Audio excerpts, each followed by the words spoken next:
सिर्फ word solar system लिखा और सर्च किया अभी तक किसी ने, क्या आया? अब जब सर्च करेंगे तो उसमें दो चीजें आएंगी। एक तो जहां पर हमारे सब पैनल से की बात होगी तो सोलार पैनल से आएगी, जैसे हम लोग आमतौर से ही समझते हैं सोलार सिस्टम का मतलब ये सिर्फ पैनल होता है। और एक आएगी प्लैनेट्स वगैरह आएंगे उसमें, मर्क्यूरी है, वीनस है, अर्थ है, मार्स है, जुपिटर है, सैटर्न है, यूरेनस।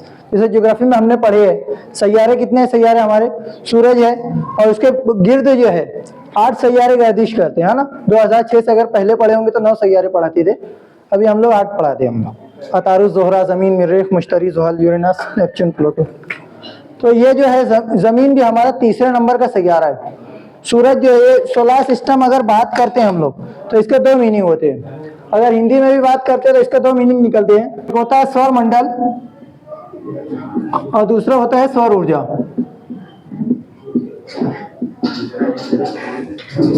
इसको हम लोग बोलते हैं निजाम शमसी और यह है शमसी तवानाई। हम लोग को तो मेन पढ़ना है, समझना है शमसी तवानाई यानी शम्स यानी सूरज, सूरज से तवानाई कैसे हासिल करते हैं, कैसे उसका यूज कर सकते हैं, किस तरह से हमारे लिए फायदेमंद रहेगी वो तवानाई, तो ये सब पढ़ेंगे।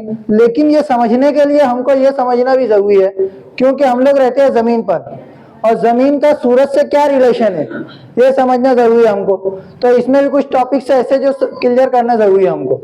इसमें सबसे पहला ये आता है, ये जमीन जो अगर देखेंगे हम लोग तो ये जमीन देखो एकदम सेंटर से ऐसे झुकी नहीं है, इसके एक्सेस पे थोड़ी सी झुकी हुई है।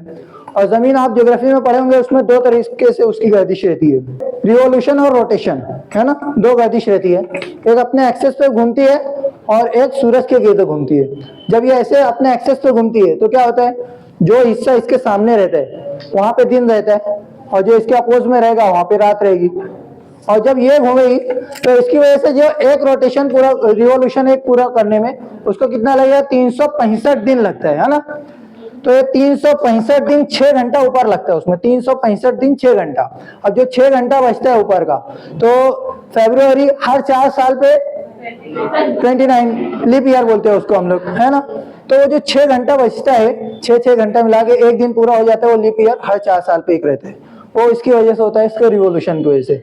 और ये रोटेशन से क्या होता है, उसका दिन और रात बनता है। जो चीज सामने रहेगी, महवरी गर्दिश और मदारी गर्दिश दो पढ़े होंगे हम लोग, जो हिस्सा सामने है वहां पर दिन है और जो इधर है उधर रात है। अब ये अपने एक्सेस पे थोड़ी सी झुकी हुई है, इसकी वजह से क्या होता है कि सनपात चेंज होता है। अभी आपने गौर किया होगा कि सर्दी और गर्मी में सूरज की दिशा अलग अलग रहती है, कभी सर के ऊपर से चलता है और अगर गर्मी ठंडी के मौसम में देखेंगे, बारिश में देखेंगे तो क्या सामने से चलता है, साउथ की तरफ से चलता है ना। तो ये क्यों होता है, ये जो जमीन है, जमीन को अगर बीच में से पूरा आधा कर देते हम लोग, देखो एक लाइन दिख रही है यहाँ पर, इसको क्या कहते हैं हम लोग, इक्वेटर लाइन। इक्वल से बना है इक्वेटर, यानी एक ऐसी लाइन जो जमीन को दो हिस्से में बराबर तकसीम कर रही है, ये इक्वेटर लाइन है। इसको हम लोग उर्दू में क्या बोलते हैं, खते इस्तवा, वस्त से बना है इस्तवा। अब यहाँ पर भी एक दो लाइन और है, एक ऊपर है खते सरतान और नीचे खते जद्दी, ट्रॉपिक ऑफ कैंसर और ट्रॉपिक ऑफ कैप्रिकॉर्न। अब हम लोग बोलते हैं कि सिस्टम क्यों लगाना चाहिए, हम लोगों को सोलर सिस्टम क्यों करना चाहिए, तो हम लोग का ये पट्टा है खते सरतान और खते जद्दी, ये एक पट्टा बन जाता है, पूरा बेल्ट बन जाता है। इसको हम लोग बोलते हैं ट्रॉपिकल रीजन या ट्रॉपिकल जोन बोलते हैं। तो इसके अंदर ऐसा रहता है कि सनशाइन डेज, सूरज की रोशनी जो है बहुत अच्छी पड़ती है। 365 दिन का एक साल होता है और उसमें से 300 दिन तक उसमें अच्छी रोशनी पड़ती है ये हिस्से में। और हम लोग अगर इंडिया की बात करते हैं तो मध्य प्रदेश के बीच में से होकर गुजरता है, इंडिया के बीच में से खते सरतान गुजरता है और मध्य प्रदेश से होकर गुजरता है। और हमारा जो महाराष्ट्र आता है, महाराष्ट्र नीचे आता है, यानी पूरा महाराष्ट्र अपना किसमें आ गया, ट्रॉपिकल रीजन में आ गया। यहाँ पे सनशाइन डेज अच्छा है, यहाँ पे सूरज की रोशनी अच्छी है, तो यहाँ पे हम लोग को इस्तेमाल करना ही चाहिए और यहाँ हमारे लिए ज्यादा बेनिफिट है। सूरज की रोशनी साल भर अच्छी रहेंगी और हम लोग को इसका फायदा मिलते रहेगा। इसमें एक दो पॉइंट्स और है, इसमें जब जमीन के ऊपर आप देखेंगे एक फर्ज खुतूत है, कुछ क्या बोलते हैं उसको, ज्योग्राफी में पढ़े तुलुल बलद और अजुल बलद, है ना। इसको इंग्लिश में हम लोग बोलते हैं लैटिट्यूड और लॉन्गिट्यूड। हम लोग अभी यहाँ पर मैं हूँ, अगर मैं गूगल व्हाट्सएप से लोकेशन, किसी ने मांगा मेरी लोकेशन दो, तो मैं व्हाट्सएप पे जाके फट से मेरी लोकेशन दे देता हूँ। कैसे पता गूगल को कि लोकेशन कहाँ पर हूँ मैं? इतने बड़े इंडिया में इतना छोटा सी गांव है और वहाँ पे मेरा एक मुकाम है, तो कैसे पता है? वो लैटिट्यूड और लॉन्गिट्यूड से चलता है। हम लोग यहाँ पर हैं तो मैं बोल देता हूँ बेलबाग में हूँ, इस्लामपुर में हूँ, नयापुरे में हूँ, जमीन पे है। तो अगर यही चीज हम लोग पानी के अंदर देखते हैं, अगर पानी के अंदर हूं मैं, तो पूरा लकोदक मेरे को क्या दिखेगा? समंदर ही समंदर दिखेगा। तो वहां पे लोकेशन कैसे पता कर चलेंगी? जो शिप चलते हैं कोस्ट गार्ड को कैसे मैसेज करेंगे वो लोग कि कहाँ पर हूँ? तो वहां पे कोई लैंडमार्क नहीं रहेगा, तो वहां पे पूरा लैटिट्यूड और लॉन्गिट्यूड चलते हैं। तुलुल बलद और अजुल बलद के हिसाब से पूरे शिप चलते हैं, वहां पे लोकेशन दी जाती है। आप भी अगर सर्च करना चाहे, आप माय लोकेशन करना और उसको क्लिक करके रखना, ऊपर उसका लैटिट्यूड और लॉन्गिट्यूड नंबर आएगा। पहले लैटिट्यूड आएगा 20 पॉइंट समथिंग कुछ आता है अपने यहाँ का, और 74 उसका लॉन्गिट्यूड आएगा। तो ये हमारी लोकेशन है। तो एक ऐसा है कि जो खड़ी लाइन है वो लॉन्गिट्यूड हो गई, तुलुल बलद हो गई, और आड़ी लाइन जो है अर्जुल बलद हो गई, है ना। तो ऐसी लाइन है, इसके हिसाब से हम जहां पर रहेंगे, इसके हिसाब से हमको पैनल का एंगल, टिल्ट एंगल जैसे अभी देखे होंगे, इसमें बहुत सारे पॉइंट्स है, इससे ज्योग्राफी से रिलेटेड है। अभी जैसे सर ने बताया था कि बहुत सारी चीज है, टाइप्स है, तब ये सोलर पैनल से हमारे। अभी अक्सर देखे होंगे क्रॉस रहते, टिल्टेड रहते। अभी तक कितना ऑब्जर्व किया आपने? किधर किधर लगा रहता है? साउथ में, साउथ में लगा रहता है। क्यों साउथ में लगा रहता है? अब ये हमारी जमीन है ना, हम लोग कहाँ पर है? ये यहाँ पर है लगभग, खत इस तरह से ऊपर की साइड है थोड़ा 20 डिग्री पे, तो हम लोग इधर साउथ की तरफ लगा रहे। अगर बाय चांस आप इस वाले हिस्से में चले जाते हो ऑस्ट्रेलिया वगैरह में इधर, तो आपको नॉर्थ में लगाना पड़ेगा। क्योंकि ये देखो अभी मैं यहाँ पर हूँ, अब सूरज की जो रोशनी है 90 डिग्री पूरा इसके ऊपर पड़ना चाहिए जब जनरेशन अच्छा होगा अपना, है ना। तो अब जब मैं जहां पर भी हूँ, अभी इक्वेटर लाइन के ऊपर हूँ, इक्वेटर लाइन पे जो एरिया आते हैं, जो कंट्रीज आते हैं, कौन कौन से? उसमें केन्या है, सोमालिया है, इंडोनेशिया है, मलेशिया वगैरह। तो ये सब इक्वेटर लाइन के ऊपर आते हैं, खत इस्तवा पे आते हैं। यहाँ पर अगर आप देखेंगे तो यहाँ पे जो पैनल से ऐसे फ्लैट दिखेंगे, जैसे पैनल रखा हुआ है चपटा पूरा डायरेक्ट ऐसे फ्लैट रखा रहता है, कोई टिल्ट एंगल नहीं रहता है उसमें। और यहाँ पर जब देखेंगे आप, जैसे जैसे ऊपर जाते हैं, अभी हम लोग यहाँ पर है मालेगांव में, तो यहाँ का अगर हम लोग सर्च करते हैं तो 18 डिग्री का इसका ऑप्टिमल देता है टिल्ट एंगल। अब जैसे जैसे आप ऊपर जाते जाएंगे, इधर रशिया वगैरह में जाएंगे, तो और एकदम टिल्ट खड़ा होते जाएंगे। और जब इधर नीचे आएंगे तो आपको अपोजिट साइड करना पड़ेगा, इधर साउथ की तरफ बजाय आपको नॉर्थ में देना पड़ेगा, कि ताकि सूरज की रोशनी उस पर क्लियर पड़े। तो सूरज से हम लोगों को दो तवानाई मिलती है, दो एनर्जी मिलती है। कौन कौन सी मिलती है? हीट और लाइट। हीट और लाइट।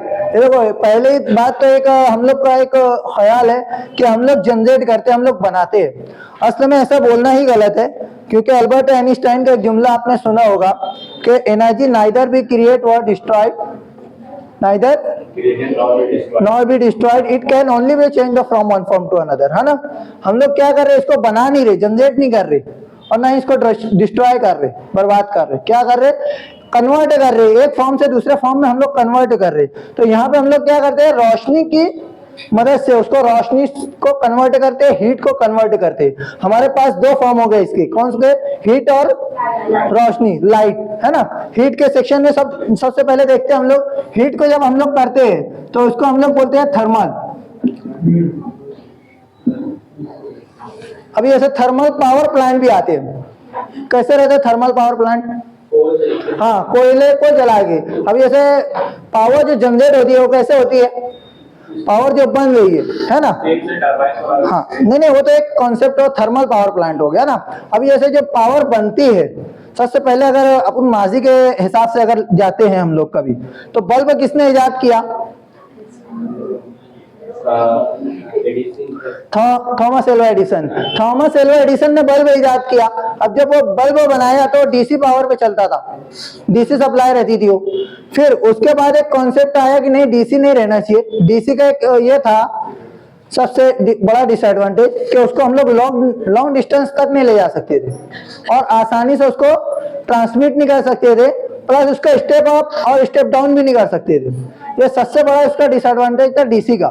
अभी भी आप देखे होंगे जहां भी पैनल से रहते हैं वहीं पे इन्वर्टर लगा रहता है, या आपके घर में इन्वर्टर होगा अगर, तो जहां पे इन्वर्टर होगा वहीं बैटरी होगी, लेकिन उसका जो तार रहेगा एसी जो कन्वर्ट होकर आता है वो पूरे घर में घुमा रहता है ना। तो इसके लिए जो डीसी है, डीसी को कम चाहिए डिस्टेंस, तो सबसे बड़ा ये था। फिर उसके बाद निकोला टेस्ला आया, उसने एसी को कॉन्सेप्ट पेश किया कि एसी यानी अल्टरनेटिव करंट।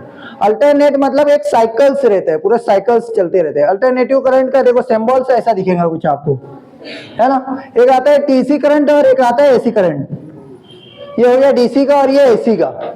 डीसी मतलब डायरेक्ट करंट, इलेक्ट्रॉन्स का जो फ्लो रहेगा वो एक ही साइड रहेगा। और ये एसी में क्या होता है, आपने देखा होगा एसी इक्विपमेंट में बहुत सारी एसेसरीज पे ऐसे लिखा हुआ रहता है 50 HZ, ऐसा देखा होगा। ये क्या रहता है, फ्रीक्वेंसी रहती है, ये साइकिल है इसका, यानी एक सेकेंड के अंदर ये 50 दफे निगेटिव टू पॉजिटिव और पॉजिटिव टू निगेटिव इलेक्ट्रॉन्स का रोटेशन चेंज होता है, साइकिल्स चेंज होता है। तो इसको हम लोग फ्रीक्वेंसी बोलते हैं। फ्रीक्वेंसी सिर्फ एसी में रहती है, डीसी में नहीं रहती है ना। फिर वो क्या है, ये आया निकोला टेस्ला, उसने बोला कि ऐसी सप्लाई रहना चाहिए, ऐसी सप्लाई रहना चाहिए जिसको अल्टरनेट होते रहे, परिवर्तनशील होते रहे, है ना, एक ही साइड में ना रहे वो। तो इसके लिए उसने वो कॉन्सेप्ट पेश किया, वो आया आगे। तो उसके बाद वो पहले जो बनाता था उसने क्या किया था, जनरेटर लगाया था, जनरेटर से पावर सप्लाई देता था, हर 2 किलोमीटर पे पावर स्टेशन बनाना पड़ता था उसको। अब फिर हमने एसी सप्लाई में लिए। अब एसी सप्लाई में भी फिर कन्वेंशनल सोर्स ऑफ एनर्जी, जैसे आपने पढ़ा भी है पहले, तो कन्वेंशनल सोर्स ऑफ एनर्जी थे पूरे अपने। पहले पानी से हम लोग बनाते थे, बड़े बड़े डैम से रहते थे, डैम से ऊपर टरबाइन फैन रहता था, बड़े बड़े टरबाइन यानी फैंस का समूह रहता है, ग्रुप रहता है, उसके ऊपर गिरता था और वहां से जुड़ा हुआ रहता था अल्टरनेटर, और अल्टरनेटर घूमता था तो वहां से बिजली बनती है। अब सेम कॉन्सेप्ट हर चीज में, यही सेम कॉन्सेप्ट है, अल्टरनेटर घूमना चाहिए, अल्टरनेटर घूमेगा, उसके वजह से बिजली बनेगी और बिजली को ट्रांसमिट करके हम लोग लेंगे। लेकिन एक सोलार एनर्जी, फोटोवोल्टेइक एनर्जी ऐसी है जो ये सॉलिड है, कोई मूविंग पार्ट नहीं है इसमें, है ना। बाकी के जितनी भी एनर्जी देखेंगे मोस्टली जो है उसमें यही है कि टरबाइन का इस्तेमाल होता है। सबसे पहले हमने पानी से बनाया, उसको हम लोग बोलते थे हाइड्रो पावर स्टेशन, है ना। फिर उसके बाद जब उनको टरबाइन घुमाना ही है तो हर जगह हम डैम नहीं रहता था, पानी का स्टोरेज नहीं है हर जगह, तो इसके लिए हमने क्या किया कि कोयले की मदद से करने पड़ा। कोयले को हम लोग ट्रांसपोर्टिंग करके मंगा सकते हैं, कहीं भी लगा सकते हैं हम लोग, है ना। तो इसके लिए हम लोग क्या किए कि कोयला बनाए, उसकी वजह से स्टीम बनाए, स्टीम से टरबाइन घुमा और टरबाइन से हमारा अल्टरनेटर घुमा। अब यही स्टीम बनाने का काम हम लोग किससे करते हैं, सोलार से करते हैं। लेकिन कैसे करते हैं इसमें, थर्मल में नहीं। इसमें क्या रहता है कि इसमें भी 3 प्रकार है, एक होता है टावर टाइप, एक होता है पैराबोलिक, इस शेप का आता है और यहाँ पे रॉड लगा रहता है। ये रॉड ऐसे पूरा सीधा लगा रहता है, ये ऐसे लंबा रहता है पूरा, और ये रॉड यहाँ पे ऐसे रहेगा, ये पैराबोलिक रहेगा। फिर एक आता है डिश टाइप, जैसे अपना डिश टीवी आता है वैसे सेम रहता है, और यहाँ से ये रिफ्लेक्ट होती है रोशनी, रिसीवर उसका ऊपर रहता है। ऐसे 3 टाइप इसमें आते हैं कंसंट्रेटेड सोलर पावर प्लांट में।